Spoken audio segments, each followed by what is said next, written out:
Hello there, you're with NDTV. I'm Maha Siddiqui. We are getting some breaking news at this hour. Let's bring you up to speed with the details we are getting with regards to the CBI summon to TRS councillor K. Kavitha. In fact, she's a TRS leader, daughter of Chief Minister of Telangana, K. Chandrasekhar Rao, who has now been summoned for questioning on the 6th of December. Arvind is joining us with more details. Arvind, the TRS legislator clearly has been summoned in the case where her name was mentioned in the Delhi excise policy case, is it?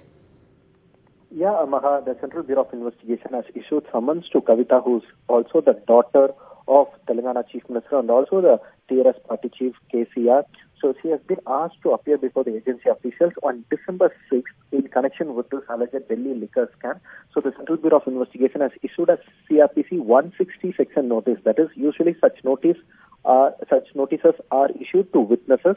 So even in this particular case, as of this moment, the agency has issued just a CRPC 160 section notice to Kavitha, and the agency has also given her the choice whether she wants to be questioned in Delhi or whether she wants to be questioned in Hyderabad. So that particular choice has been given to Kavitha itself, because as per the CBI's manual, whenever a woman is to be questioned, the choice of the place should be given to that woman. So going by the policy of CBI, CBI has issued a summons to her and then asked her to inform them about the place where she is comfortable to be questioned. And now what we are learning is that she has told the CBI that she can be questioned at her residence in Hyderabad. So the agency will be recording her statement on December 6th. That's on Tuesday, and at around 11 a.m.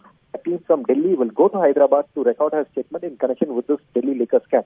And this is not the first time the agencies are linking Kavitha to the Delhi liquor policy case. In fact, earlier the Enforcement Directorate, in connection with the remote application of Amit Arora, has already named Kavitha as a suspect or accused in this particular case. That's purely a money laundering case. But when it comes to CBI, as of this moment, the agency has just issued a notice under Section 160 CRPC that is clearly a notice for witness as of this moment. And our sources say, based on the investigation, that the agency will take a call whether to treat her as a witness or whether to treat her as an accused. All right. Many thanks, Arvind, for joining us with those details. So, K. Kavitha has been summoned for questioning by the CBI on the 6th of December.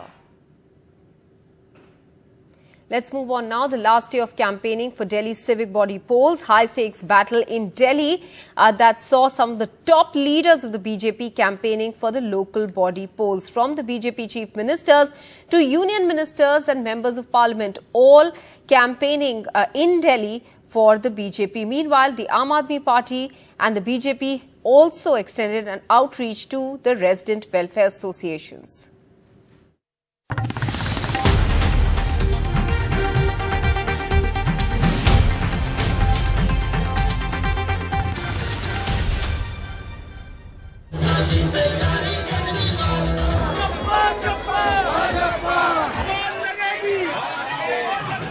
In a final push ahead of the bitterly fought and keenly watched local polls in Delhi, a battle of roadshows in the national capital today, as the high-voltage campaign comes to an end.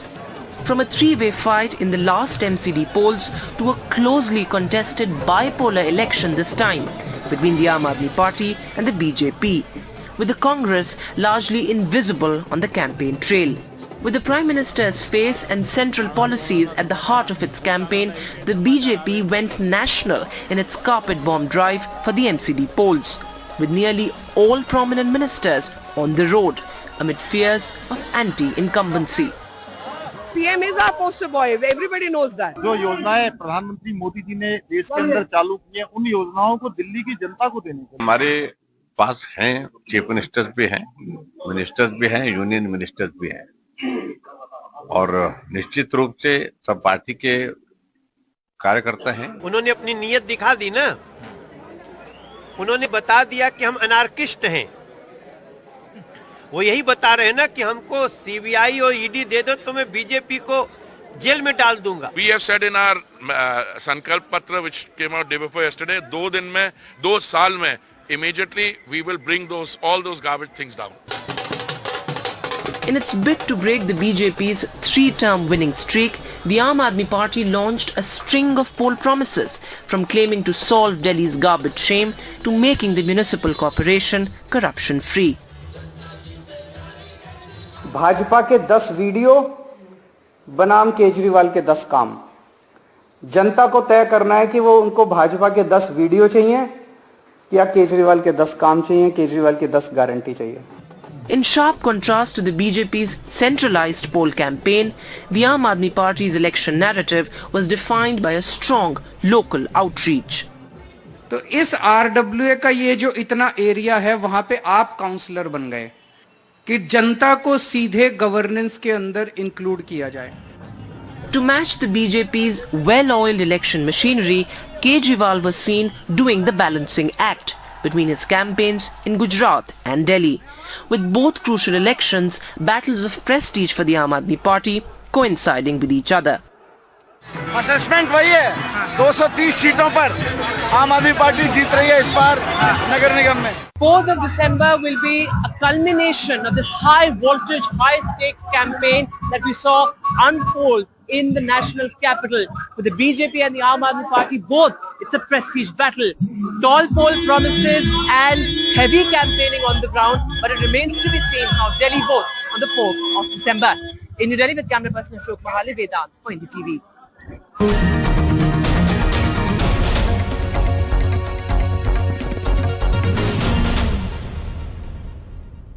From the local body elections in Delhi to the battle for Gujarat, it's a battle of roadshows now in the race for the assembly, and to capture the assembly really, the BJP's strong machinery versus the Congress's low-key campaign. Prime Minister Modi has held 4 election rallies in Gujarat ahead of phase 2 alone. Before that, of course, he's held over 20 rallies. Gujarat votes in the second phase on the 5th of December. The results will be out on the 8th. In the second phase, 93 of the 182 assembly seats are going to go to the polls. The overall voter turnout for phase 1 was 63.14%. But the big question is, who will be able to get Gujarat? Will the BJP manage once again after 27 years, or can there be a challenge from Congress or the Aam Aadmi Party? For the second consecutive day, Prime Minister Narendra Modi took out a roadshow in Ahmedabad. Yesterday he had a massive roadshow in Ahmedabad. Today again he is campaigning in Ahmedabad. He took out a roadshow and now he is addressing a huge public gathering here in Saraspur in Ahmedabad. Just 2 days to go before the final and the second phase of elections in Gujarat is there, and all the parties are leaving no stone unturned to woo voters, and especially the Bharatiya Janata Party. Prime Minister from the stage has asked all the people sitting at his rally to switch on the flashlights of their mobile phones.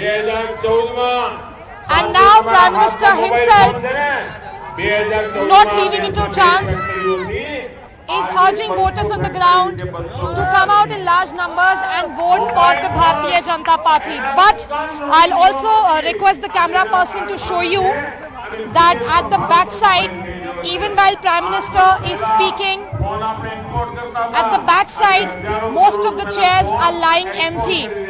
Many people have also left from the Sabha, and many people are now leaving, even as the Prime Minister is speaking and urging voters to come out and vote for the Bharatiya Janata Party. And still with Gujarat, actor Paresh Rawal has landed in a controversy with his viral comments on Bengalis while campaigning in Gujarat for the BJP. At a rally, he said that people of Gujarat would tolerate inflation but not cooking fish for the Bengalis. Now he has in fact clarified, saying that by Bengalis he meant Bangladeshis and Rohingyas, but it's already created quite an amount of problem for him, because there is now a police complaint against him by CPM leader Mohammad Salim, who's filed a complaint with the Kolkata police over Paresh Rawal's comments. એટલે તમારે જો ભાઈ ગેસનો બાટલો મોંઘો છે ને તો સસ્તો થઈ જશે, મોંઘવારી ઉપર ગઈ છે તો નીચે આવશે, રોજગાર પણ લોકોને મળશે, પણ આ બધું મળશે, પણ તમારી આજુબાજુ જ્યારે બાંગ્લાદેશીઓને રોહિંગ્યા રહેતા હશે દિલ્હીની જેમ, ત્યારે તમે શું કરશો? આ ગેસના બાટલામાં તમે શું પેલા બંગાળીઓની ફિશ પકાવશો? શું કરશો તમે? એટલે આ વસ્તુ બહુ સમજવાની જરૂર છે. So once again, the politics of violence, hate and division of the BJP is out in the open. Renowned actor Paresh Rawal, who is a member of the BJP party, remarked about cooking fish for the Bengalis. I think this was utterly distasteful and a very insensitive remark. So the BJP and the union government is unable to handle or tackle the rising prices of gas cylinders and also the inflation. But they turn around the problem and directed it this time to the Bengalis and their habits of eating fish. Let's move on now. 3 months after walking out of the Congress party with scathing remarks against the Gandhis, JV Shergill was appointed the spokesperson of the Bharatiya Janata Party on Friday as it announced new roles for several prominent leaders who've switched over from the Grand Old Party. Former Punjab Chief Minister Captain Amrinder Singh and former Punjab Congress Chief Sunil Jakhar have been made members of the BJP's national executive. In this acrimonious exit from the Congress, JV Shergill had slammed the Gandhis, saying that the vision of the party's decision makers is no longer in sync with the aspirations of the youth and that sycophancy was eating the Congress like termites. The 39-year-old lawyer was amongst the youngest and the most prominent spokesperson of the Congress party. With this appointment today, I have shifted from the politics of Congress politics of extreme negative criticism to the politics of positive development, to the politics of post-politics of kursi, to the politics of serving the nation, on walking on the path of sycophancy of the Congress party, to the path on the kartavya path of serving the nation, of serving the poor people of this country. I think today this appointment will personally benefit me to serve the nation in an effective manner. Well, and a top bureaucrat in Chhattisgarh has been arrested by the Enforcement Directorate for alleged money laundering. Soumya Chaurasia, who is the Deputy Secretary to the Chhattisgarh Chief Minister Bhupesh Baghel, was arrested by the Enforcement Directorate and sent to 4 days custody. She is from the State Civil Services. Soumya Chaurasia was taken for a health checkup after the arrest and she was escorted by the Central Reserve Police Force. She was then taken to a local court. The ED in October had arrested IAS officer Samir Vishnoi and 2 others after conducting raids in the case. She's a very powerful officer, though she's from the state cadre, but still she holds a strong clout in the Chhattisgarh CM's office, and she was sent to in ED custody by a local court for 4 days, and she was arrested for alleged money laundering charges. And in October also an IAS officer Samir Bishnoi as well as 2-3 businessmen were also arrested. They were considered close to the Chief Minister Bhupesh Baghel, and the Enforcement Directorate has said that after they have received a complaint from the Income Tax Department, they took a note of the complaint by the Income Tax Department saying that a powerful cartel of businessmen, politicians and bureaucrats, they used to levy rupees 25 per ton for the transportation of coal in Chhattisgarh, for every ton of coal in Chhattisgarh, and that amounts to 2 to 5 crores daily for the transportation of coal in Chhattisgarh. Soumya Chaurasia was raided 4 times in the last 1 year. In February 2020, when she was raided first, the Chief Minister himself has said that this is a political revenge. He termed this as political revenge, and also alleged in interview to us, to NDTV also, that the central government is trying to destabilize the Chhattisgarh government by using central agencies. Just last week, in a series of tweets, Chief Minister Bhupesh Baghel, and I quote, he said that we have come to know about the incidents of detaining people without informing local police, serving them summons on the spot, making them sit in a murga position, stopping them without food and water till late night, beating them with rods. threatening them with imprisoning them for life by ED officials, and he said that ED officials should make video recordings during interrogation, and agencies like ED and income tax should take legal action against those involved in corruption. We welcome it, but the way illegal activities are coming to the fore during the investigation by the ED and IT department are not at all acceptable. Strong words used by Chhattisgarh Chief Minister Bhupesh Baghel, and now this action by Enforcement Directorate. With that, we're taking a very quick break. Up next, JNU walls defaced with anti-Brahmin slogans. Police probe ordered.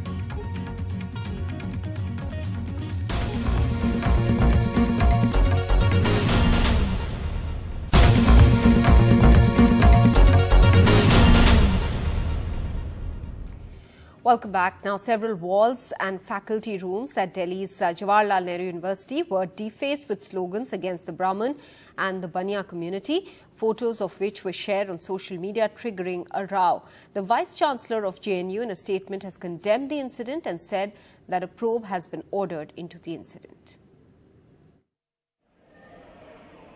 Slogans like these, written on many walls of the School of International Studies at Delhi's prestigious Jawaharlal Nehru University, that has in recent years witnessed several instances of violence involving left-affiliated student outfits and the RSS-backed ABVP. Images shared on social media showed walls at the School of International Studies and other faculty rooms painted with slogans such as "Go back to Shakha," "Brahmins leave the campus," "Brahmins Banya, we are coming for you," and "There will be blood." Those responsible are yet to be identified. In a statement, the JNU Vice-Chancellor said a probe has been ordered. JNU stands for inclusion and equality. The Vice-Chancellor reiterates zero tolerance for any kind of violence on campus, said Vice-Chancellor Santi Shri Pandit's office. मेरे कमरे पर लिख दिया गया go back to शाखा, तो ऐसा मत लिखिए, पब्लिक प्रॉपर्टी को खराब मत करिए, आपका वैचारिक मतभेद हो सकता है और वो हमारी देश की खूबसूरती भी है. In a tweet, ABVP accused the left of the vandalization. Left-affiliated unions blamed the ABVP and backed an inquiry. इशारा नहीं है, सीधा आरोप है. आप पैटर्न एनालाइज कीजिए ना. कभी भी हम इस तरीके का पर्सनल अटैक्स किसी पे करते नहीं. बात ये समझने वाली बात है कि अचानक ABVP ऐसा क्यों कर रहा है. हमें लगता है कि उन्होंने खुद किया हो ये. The president of Delhi BJP unit, Adesh Gupta, said, वो JNU में चाहे कितना भी कर ले, अब उनके दिन चले गए हैं. JNU के अंदर भी परिवर्तन हो गया है और वहां राष्ट्रवाद की बातें हो रही हैं. जिस JNU में भारत तेरे टुकड़े होंगे इंशाअल्लाह इंशाअल्लाह के नारे लगते थे, आज वो JNU बदल चुका है और इसीलिए उन्हें दर्द हो रहा है और जो बातें वहां फैलाई जा रही हैं उनका भी जवाब दिया जाएगा. In April this year, two groups of JNU students clashed allegedly over the serving of non-vegetarian food in the mess on Ram Navami. In January 2020, a mob of masked people entered the JNU campus and targeted students in 3 hostels. In Delhi with Parimal Kumar, Osama Shah for NDTV. Down south now, Madras High Court has banned mobile phones in temples across the state of Tamil Nadu. Mobile phone ban is to maintain purity and sanctity. Tamil Nadu, the developments are that the phones will be deposited rather in lockers that will be set up at temples. The Madras High Court has ordered a ban on usage of mobile phones in all temples across Tamil Nadu. In fact, the court has directed the Tamil Nadu government to set up lockers at all temples so that these devices could be deposited safely by devotees. The petitioner, a devotee from Thoothukudi, had argued that use of mobile phones in temples leads to violation of the Agama rules, distraction of devotees in a spiritual place, besides endangering security of temples. The petitioner also argued that use of mobile phones could lead to taking pictures of women devotees and misuse of them. In fact, this system is in place already at the Madurai Meenakshi temple for many years, and recently the Subramania Swami temple at Tiruchendur also had started this kind of a system, and now the court has directed the government to implement this in all temples across the state. Deputies are quite divided. Most of them welcome this order, saying that of late, mobile phones have come as a distraction, leading to taking pictures of deities and gods and goddesses, violating the rules of agamas. Well, some say this may not be practically possible. Now, a crucial verdict in the rape and the murder of a Latvian tourist near Kovalam in Kerala in 2018. The order is out now. The quantum of punishment and other details have been reserved for Monday. The two accused have been convicted in the case. The two also have had a history of crime cases against them. The 33-year-old woman's body was found decomposed hanging to a tree with the head severed.